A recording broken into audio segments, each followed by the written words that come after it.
Assalamualaikum guys. Today we are going to start with the topic of special senses in neurophysiology. So first of all, what are the special senses?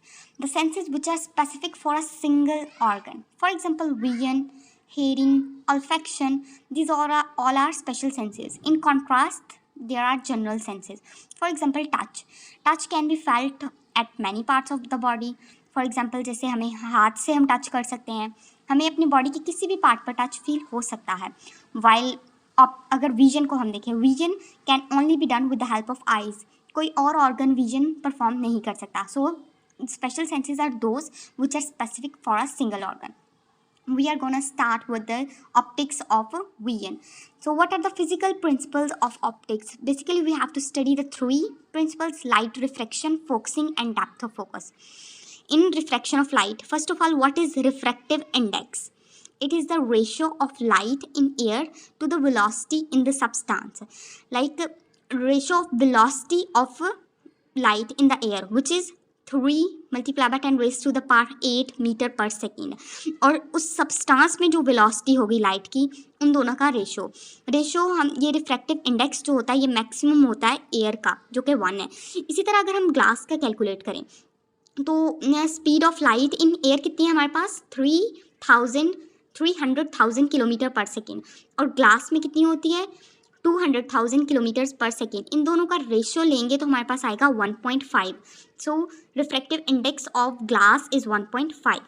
Now comes to the refraction. What is refraction? First of all will see its definition, that bending of light rays at an angulated interface between two media with different refractive indices. Means there must be an angulated interface between two media. जिन दो media के दरमियान से refraction होगी उनके दरमियान angulated surface होना ज़रूरी है. For example, in this figure, see in the figure A, if the light rays of a beam passing perpendicular to the surface of glass and there is no angulated surface, they enter without deviation. There is no deviation means there is no refraction. Although there are some decrease in velocity of transmission and also the wavelength is decreased, but there is no refraction or there is no bending. And in other case, in the figure number B, we see that if the glass is at an angulated interface to the entering light rays, then the entering light rays do undergo bending or deviation, which is called as refraction. And then there is written that the refraction increases as the function of ratio of the two refractive indices of the two transparent media. जो दो media जिनके दरमियान light refract हो रही है उनका refractive index का ratio and the degree of angulation. Degree of angulation is extremely important है. जितनी ज़्यादा एंगुलेशन होगी उतनी ज़्यादा रिफ्रैक्शन होगी. अब हमने जो प्रिंसिपल्स पढ़े हैं रिफ्रैक्शन के उनको हम अप्लाई करेंगे. For example, first of all there is the convex lens focuses light rays. How? This is a convex lens.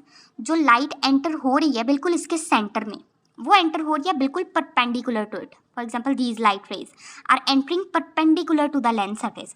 तो यहाँ पर तो रिफ्रैक्शन नहीं होनी चाहिए, मतलब लाइट ऑलमोस्ट सीधी जाकर चले जाती है अपने पॉइंट ऑफ फोकस पर. लेकिन अगर हम साइड्स पर देखें, पेरीफ्री पर देखें, तो यहाँ पर लाइट स्ट्राइक कर रही है एंगुलेटेड सरफेस के साथ. अगर एंगुलेटेड सरफेस के साथ लाइट स्ट्राइक करती है तो उसकी रिफ्रैक्शन होती है. तो यहाँ से लाइट बेंड होके सेंट्रल पॉइंट पे आ जाती है, एक पॉइंट पे जहाँ पे फोकस, जिसको हम बोलते हैं पॉइंट ऑफ फोकस, और वहाँ पे एक इमेज ड्रॉ हो जाता है उसी ऑब्जेक्ट का. Therefore, we say that the convex lens converges the light rays or focuses the light rays. Our next point is about concave lens, because concave lens diverges the light rays. If we see the concave lens, this is a concave lens. In this, the light rays which are striking the surface of the lens in the center are perpendicular to the surface, so they show the least refraction or least bending.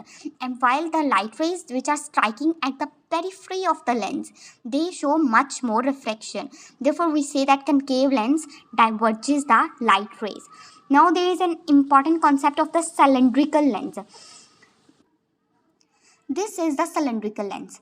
And this lens focuses the light rays in one plane, means there is no focal point, there is a focal line. It bends the light rays in one line, and it is a part of the cylinder. This lens reflect causes the bending of light rays from the either side of the lens, means from the left side of the lens and from the right side of the lens, while there is no bending at the upper side and the lower side of the lens. Therefore it only bends light in one line, which is called as focal line. If we see its comparison with the spherical lens, this is a spherical lens which is a part of sphere. It converges the light on a single point, which is called as focal point, while this lens causes the line focus, or it causes bending of light in a single line or in a single plane. Now we have seen the comparison of the spherical lens and the cylindrical lens. If we combine the two cylindrical lenses at a right angles to each other, then they behave like a single spherical lens. See in this figure. In figure A, there is a point source of light here, and this cylindrical lens causes the line focus of this. And when the combination of two cylindrical lenses are used, then this behaves as a single spherical lens. There is a point source of light, and then the first and the second cylindrical lens, which are at right angle to each other, they both behave like a single spherical lens, as causes the conversion of the light rays at a single focal point, which is the focus point. Now there comes the concept of focal length. It is the distance beyond a convex lens at which parallel rays converge to a common focal point. Like see in this diagram, this is a convex lens converging the light rays, and focal length is the distance from the center of lens to the point where the